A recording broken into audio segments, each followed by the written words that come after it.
नमस्कार। Current affairs bye सर्विका में आपका स्वागत है।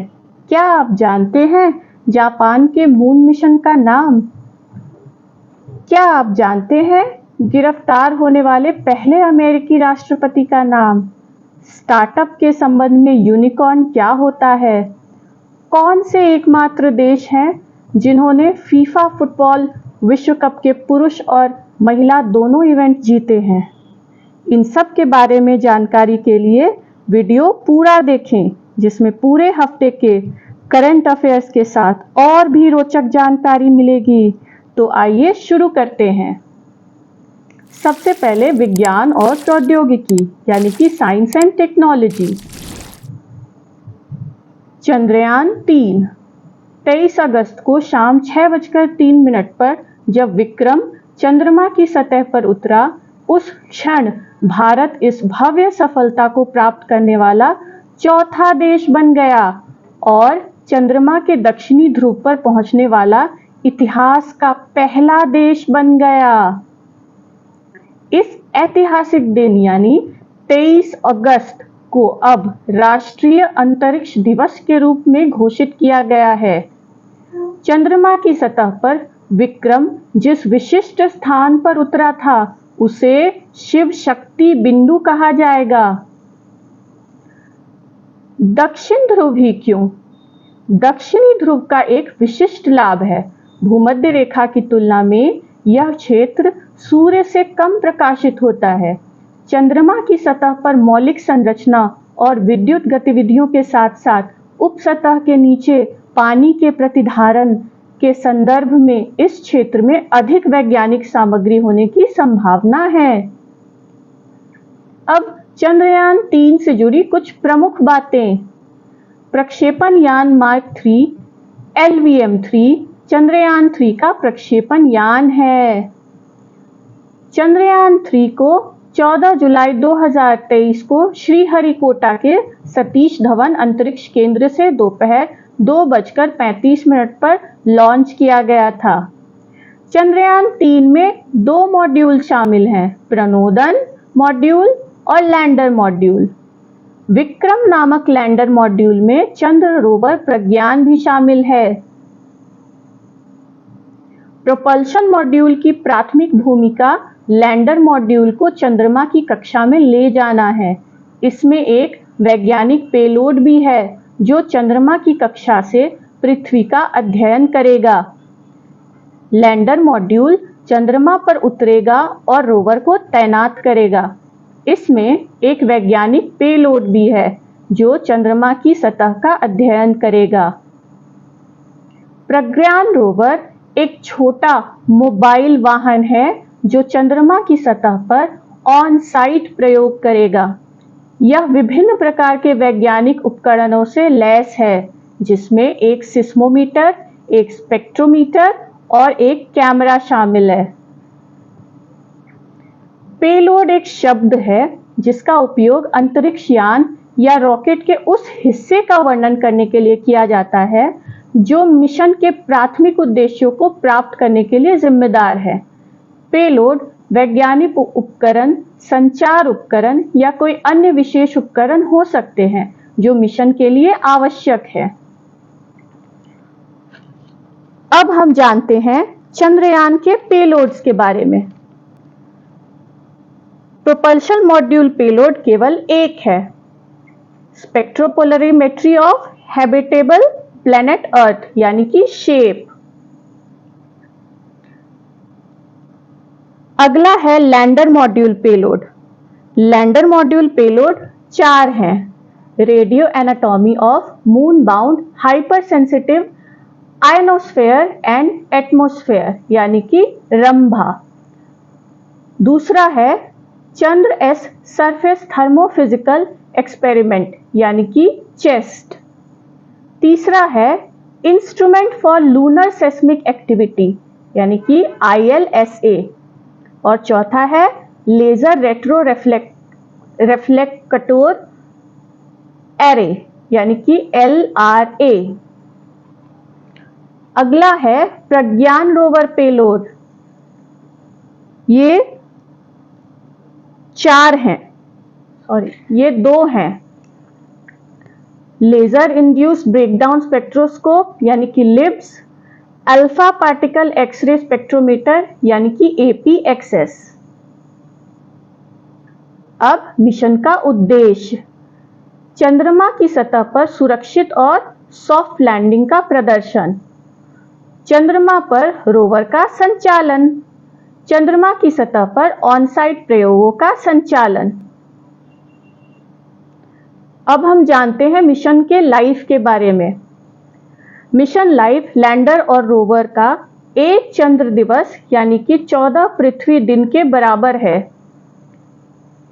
भार propulsion module 2148 kilogram, lander module 1752 kilogram, जिसमें 26 किलोग्राम का रोवर भी शामिल है, यानी कि कुल भार 3900 किलोग्राम।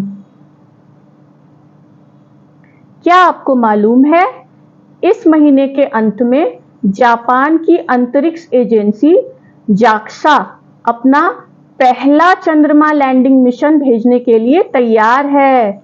इसका नाम स्लिम या smart lander for investigating moon रखा गया है।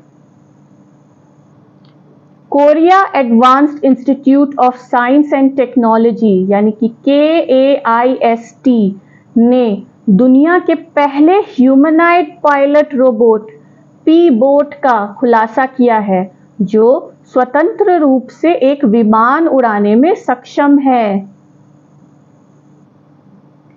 प्रोफेसर शिम ह्यून चुल के नेतृत्व में यह अभूतपूर्व विकास स्वायत्त प्रौद्योगिकी में बदलाव का संकेत देता है, जो पूर्व प्रोग्राम किए गए आदेशों के बिना वास्तविक समय की उड़ान स्थितियों का आकलन और प्रतिक्रिया करने की रोबोट की क्षमता का प्रदर्शन करता है। अब राष्ट्रीय यानी कि नेशनल, श्रीनगर के ट्यूलिप गार्डन ने world book of records London में एशिया के सबसे बड़े गार्डन के रूप में स्थान अर्जित किया है। शनिवार यानी कि 19 अगस्त को ट्यूलिप गार्डन में एक औपचारिक समारोह में फ्लोरिकल्चर कमिश्नर शेख फयाज अहमद को world book of records London के अध्यक्ष और CEO संतोष शुक्ला ने प्रमाण पत्र से सम्मानित किया। मुख्यमंत्री स्टालिन ने चेन्नई में दक्षिण पूर्व एशिया के सबसे बड़े डिसैलिनेशन संयंत्र की आधारशिला रखी है। परियोजना का लक्ष्य एक समुद्री जल रिवर्स ऑस्मोसिस यानी कि SWRO सुविधा स्थापित करना है, जिसमें 400 मिलियन लीटर प्रतिदिन स्वच्छ पीने योग्य पानी उत्पन्न करने की क्षमता है। इस परियोजना के लिए वित्तीय सहायता जापान अंतर्राष्ट्रीय सहयोग एजेंसी यानी कि JICA द्वारा दी जा रही है। महान क्रिकेटर सचिन तेंदुलकर को चुनावी प्रक्रिया में मतदाता जागरूकता बढ़ाने के लिए चुनाव आयोग EC के राष्ट्रीय आइकन के रूप में मान्यता दी गई है। बुधवार यानी कि 23 अगस्त को नई दिल्ली में एक कार्यक्रम में भारत रत्न से सम्मानित तेंदुलकर ने मुख्य चुनाव आयुक्त राजीव कुमार की उपस्थिति में 3 साल की अवधि के लिए समझौता ज्ञापन पर हस्ताक्षर किए। तेंदुलकर के 3 साल के अनुबंध में मतदाता जागरूकता को बढ़ावा देना शामिल है। सरकार भारत में सड़क सुरक्षा बढ़ाने के लिए लंदन स्थित ग्लोबल NCAP के साथ साझेदारी में 1 अक्टूबर से वाहनों के लिए Bharat new car assessment program BNCAP crash testing standard पेश करेगी। केंद्रीय सड़क परिवहन और राजमार्ग मंत्री नितिन गडकरी ने कार्यक्रम का अनावरण किया। इस कार्यक्रम का उद्देश्य है 3.5 टन तक के मोटर वाहनों का क्रैश परीक्षण करने और उनके प्रदर्शन के आधार पर स्टार रेटिंग प्रदान करना। केंद्रीय आवास और शहरी मामलों के मंत्रालय MOHUA द्वारा घोषित परिणामों के अनुसार इंदौर को शुक्रवार को स्मार्ट सिटी मिशन SCM के तहत प्रतिष्ठित India smart cities award contest का विजेता घोषित किया गया, जबकि मध्य प्रदेश ने राज्य श्रेणी में और चंडीगढ़ ने केंद्र शासित प्रदेश श्रेणी में जीत हासिल की। अब अंतरराष्ट्रीय यानी कि इंटरनेशनल। 15वां ब्रिक्स शिखर सम्मेलन 22 से 24 अगस्त को दक्षिण अफ्रीकी शहर जोहानिसबर्ग में आयोजित किया गया। ब्रिक्स के राष्ट्र हैं B यानी कि ब्राजील, R यानी कि रशिया, I यानी कि India, C China, S South Africa. शिखर सम्मेलन में भारतीय प्रधानमंत्री नरेंद्र मोदी, ब्राजील के राष्ट्रपति लूला दा सिल्वा, दक्षिण अफ्रीका के राष्ट्रपति सिरिल रामाफोसा, चीनी राष्ट्रपति शी जिनपिंग और रूसी विदेश मंत्री सरगेई लाव्रोव ने भाग लिया। ब्रिक्स देशों के शीर्ष नेताओं ने गुरुवार को अर्जेंटीना, मिस्र, इथियोपिया, ईरान, सऊदी अरब और संयुक्त अरब अमीरात को 1 जनवरी 2024 से समूह के पूर्ण सदस्य के रूप में शामिल करने का फैसला किया। अब देखते हैं इसको याद रखने की trick. UAE, IES, U United Arab Emirates, A Argentina, E Ethiopia, I Iran, E Egypt, S Saudi Arab. BRICS Brazil, रूस, भारत, चीन और दक्षिण अफ्रीका की विश्व अर्थव्यवस्थाओं का एक समूह है जिसका गठन 2010 में पूर्ववर्ती ब्रिक में दक्षिण अफ्रीका को शामिल करने से हुआ था। मूल संक्षिप्त शब्द ब्रिक 2001 में गोल्डमैन सैक्स के अर्थशास्त्री जिम ओनील द्वारा तेजी से बढ़ती अर्थव्यवस्थाओं का वर्णन करने के लिए गढ़ा गया था, जो सामूहिक रूप से 2050 तक वैश्विक अर्थव्यवस्था पर हावी होंगे। ब्रिक की स्थापना संयुक्त राष्ट्र महासभा के 61वें सत्र के दौरान 2006 में न्यूयॉर्क शहर के संयुक्त राष्ट्र मुख्यालय में हुई थी। पहला ब्रिक शिखर सम्मेलन 2009 में रूस के येकातेरिनबर्ग में आयोजित किया गया था। प्रधानमंत्री नरेंद्र मोदी ने गुरुवार को दक्षिण अफ्रीका के राष्ट्रपति सिरिल रामाफोसा को तेलंगाना की सुराही की बिदरी कृति भेंट की। बिदरीवेयर कर्नाटक के बिदर शहर का एक धातु हस्तशिल्प है। यह बहमनी सुल्तानों के शासन के दौरान 14वीं शताब्दी में विकसित किया गया था। प्रधानमंत्री ने दक्षिण अफ्रीका की प्रथम महिला सेपो मोत्सेपे को नागालैंड शॉल भेंट की। नागा शॉल वस्त्रकला का एक उत्तम रूप है जो नागालैंड राज्य में जनजातियों द्वारा सदियों से पीढ़ी दर पीढ़ी बुना जाता रहा है। ये शॉल अपने जीवंत रंगों, जटिल डिजाइनों और पारंपरिक बुनाई तकनीकों के उपयोग के लिए जाने जाते हैं। प्रधानमंत्री मोदी ने ब्राजील के राष्ट्रपति लुइज इनासियो लूला दा सिल्वा को मध्य प्रदेश की गोंड पेंटिंग भेंट की। गोंड पेंटिंग सबसे प्रशंसित आदिवासी कला रूपों में से एक है। गोंड शब्द द्रविड़ अभिव्यक्ति कोंड से आया है, जिसका अर्थ है हरा पहाड़। ग्रीस ने शुक्रवार यानी कि 25 अगस्त को प्रधानमंत्री नरेंद्र मोदी को देश के सर्वोच्च नागरिक सम्मान grand cross of the order of honour से सम्मानित किया। यूनान की राष्ट्रपति कैटरीना सकेलारोपोलू ने मोदी को यह पुरस्कार प्रदान किया। मोदी पिछले 4 दशक में यूनान की यात्रा करने वाले पहले भारतीय प्रधानमंत्री हैं। मोदी यह सम्मान पाने वाले पहले विदेशी शासनाध्यक्ष भी हैं। फीयू थाई पार्टी के 61 वर्षीय प्रॉपर्टी टाइकून रेथा थाविसिन को थाईलैंड का 30वां प्रधानमंत्री चुना गया है। कंबोडिया की नवनिर्वाचित संसद ने मंगलवार को सैन्य जनरल हुन मोनेट को प्रधानमंत्री के रूप में समर्थन दिया, जिससे देश में सत्ता का ऐतिहासिक हस्तांतरण पूरा हुआ। उनके पिता समदेच हुन सेन लगभग 4 दशकों तक प्रधानमंत्री रहे।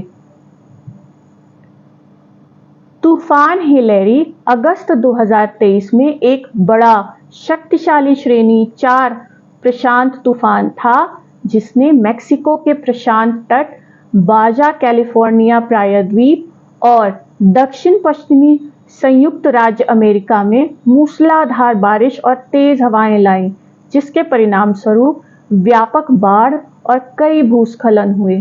हिलेरी ने 4 अमेरिकी राज्यों में सबसे गीले उष्णकटिबंधीय चक्रवात का रिकॉर्ड तोड़ दिया।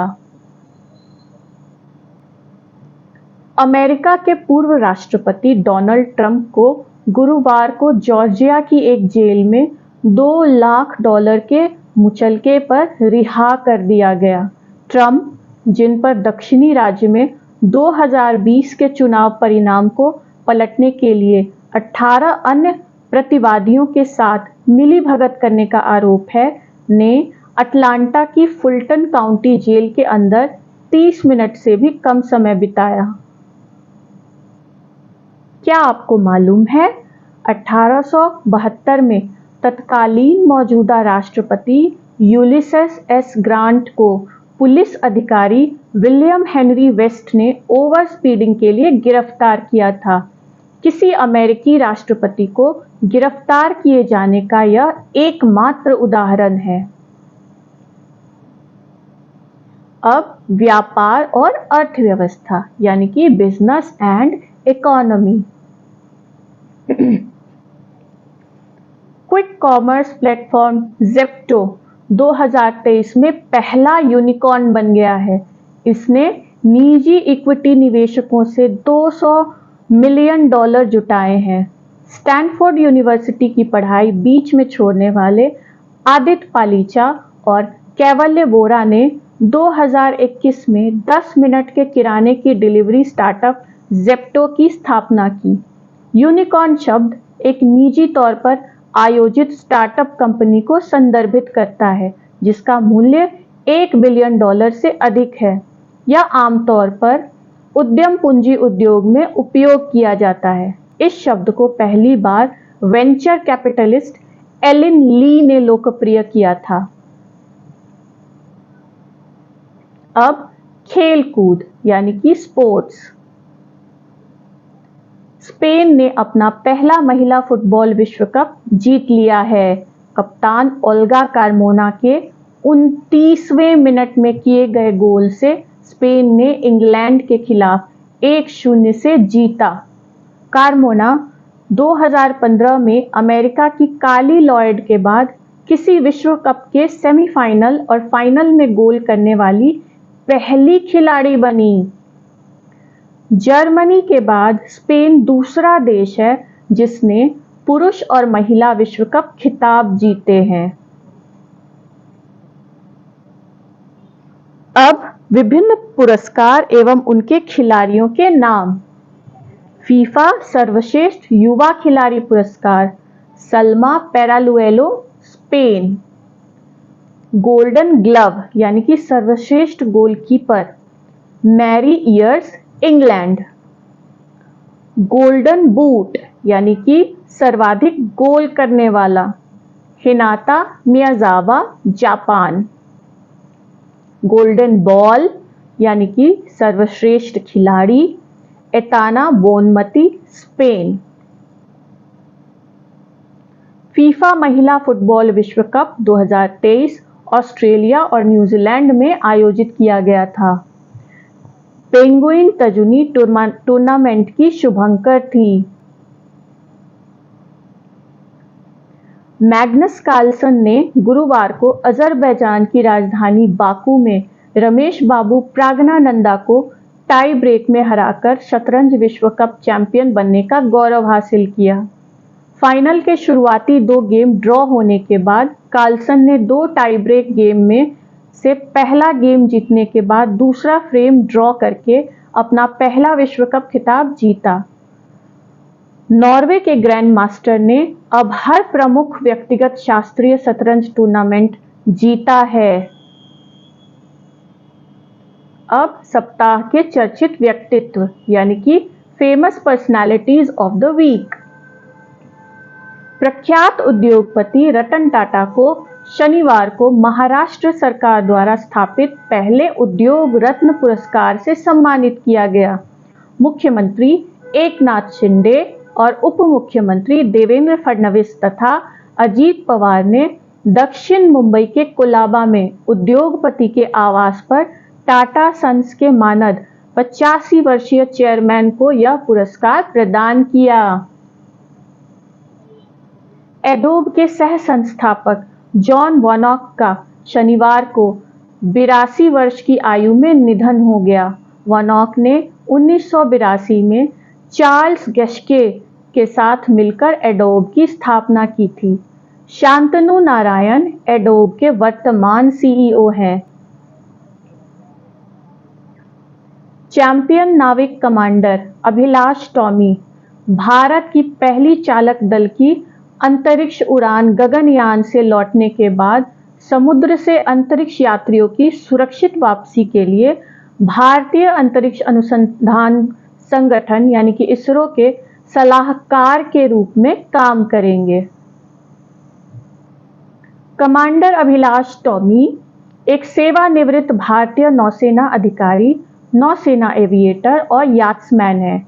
2013 में वह दुनिया की एकल नॉन स्टॉप परिक्रमा पूरी करने वाले पहले भारतीय बने। उन्होंने 2018 गोल्डन ग्लोब रेस में भी भाग लिया था। जनवरी 2021 में वह 2022 गोल्डन ग्लोब रेस पर ध्यान केंद्रित करने के लिए सैन्य सेवा से सेवानिवृत्त हुए। इस स्पर्धा में वह दूसरे स्थान पर रहे और ये उपलब्धि हासिल करने वाले एकमात्र एशियाई बन गए। Thank you. इस तरह की और भी रोचक जानकारी प्राप्त करने के लिए देखते रहिए करंट अफेयर्स बाय सर्विका और इसे आप अपने परिचितों के साथ शेयर कीजिए। और अगर आपने सब्सक्राइब नहीं किया है तो कृपया सब्सक्राइब कर दीजिए। Thank you.